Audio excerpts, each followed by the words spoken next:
Hi, and welcome to Three Questions with. I got my friend Alysa with us from a People Partner. Good morning. Welcome to the show, my friend. Morning. Thank you for having me. So I asked you to come on the show because I got so much to talk to you about. So the first thing, when we look at HR, I remember working in companies and HR was always honestly an afterthought. Usually, the president's admin person also oversaw HR. You can't really do that nowadays, right? No, you can't. It evolved, right? HR has been evolving for many years now, and we started as sort of that legal guidance to keep those representatives of the organization out of trouble. And now we've even morphed further from going from tactical HR responsibilities to now strategic, more human capital, people in operations, right? You see people in culture titles, and so we're moving to this more strategic element with some tactical partners in there, but you have multiple umbrellas now, which is creating a lot of work for HR, right? Because they have the strategy and hiring talent and helping organizations with their management and helping them train and develop on how to find talent and keep talent and all of those things that come with that, plus benefits, employee relations, right? You name it. But really, that evolution has been continuing to happen from keeping us out of legal trouble to tactical HR to now strategic HR. Yeah, I agree with you. I was having a conversation with a friend that's a little bit older than me, and there's that generational issue. So when we were younger, we went to work and we did whatever our boss told us, and we didn't question it. If the boss said do it, you did it, and that was it. Now it's shifting. People want to feel valued, they want to feel included. And I find that my generation a little older than me, we're struggling a little bit with that. Like, what do you mean? I told you what I wanted you to do. Why this pushback and why this? I want to feel fulfilled at work. And sometimes we just don't know how to handle it, so we don't handle it well. That's where you come in to kind of educate us a little bit on what the next generation wants. Well, let's think about it, Kevin. We have five generations working in the workforce right now. We're coming on six, right? We have very long tenured employees staying working past retirement years. And then you have the newly young individuals coming into the workforce. When you have five generations in the workforce, they're not all made the same. We have to understand how their upbringing shaped them and how we can implement that into the workforce. And so more than ever, managers have to understand that the way that they were managed isn't necessarily the way that they can manage going forward.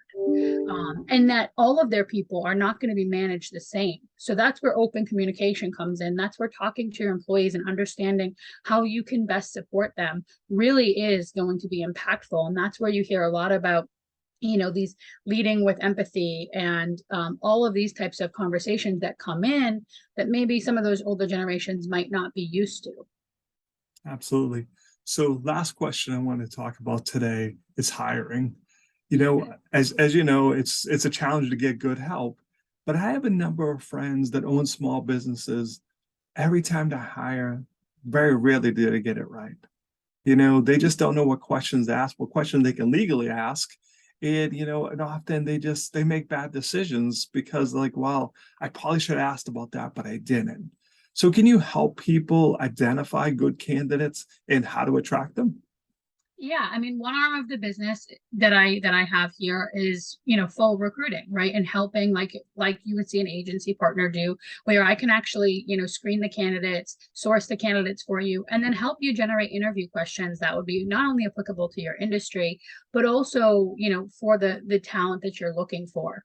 I think the important part that people don't realize is you don't necessarily want somebody who's like-minded, right? We put ourselves on a team so that we can all escalate everybody's strengths and cover for the other's weaknesses, right? So that's why you're on a team, is so that you can work with each other's strengths and weaknesses and lift each other up in those areas, and that's how you're going to succeed. And so hiring people that are not necessarily like you but different than you can be very good. And we talk about diversity.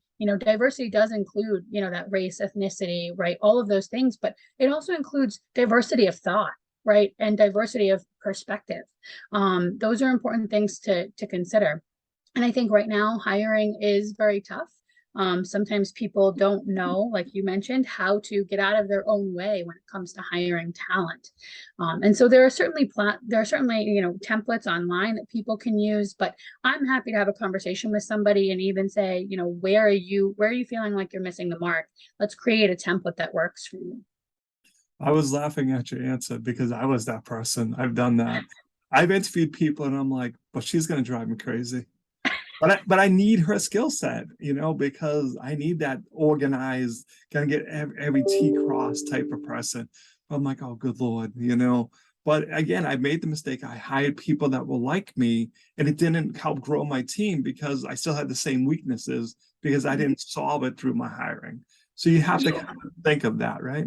Yeah, and you also have to remember, like you were talking about, that person might frustrate you, right? You also have to remember that you need people who are going to challenge you. Because what are your customers going to do? What are your clients going to do? What are the other departments that you're working with going to do? Not everybody's going to fall in line, right, and say, yes, Kevin, we're all on the same train. Yeah. There's going to be pushback. And so if you have people on your team who can sort of have that pushback naturally, or be able to feel comfortable saying to you, hey, what about this? Right? It's going to help you be prepared for those confrontations or those challenges you might come against. So what's the best way for people to reach out to? How can they learn more? So my phone number is 978-225-3102. You can visit my website at apeoplepartnerllc.com. I'm also on LinkedIn with the handle apeoplepartnerllc. And I'm also on Facebook and YouTube as well. So I'm on all the channels almost, not Twitter, Instagram, TikTok, anything like that, but most of the professional social networking platforms. And I appreciate you taking a couple minutes to come on the show. And as always, thanks for being my friend. Thank you.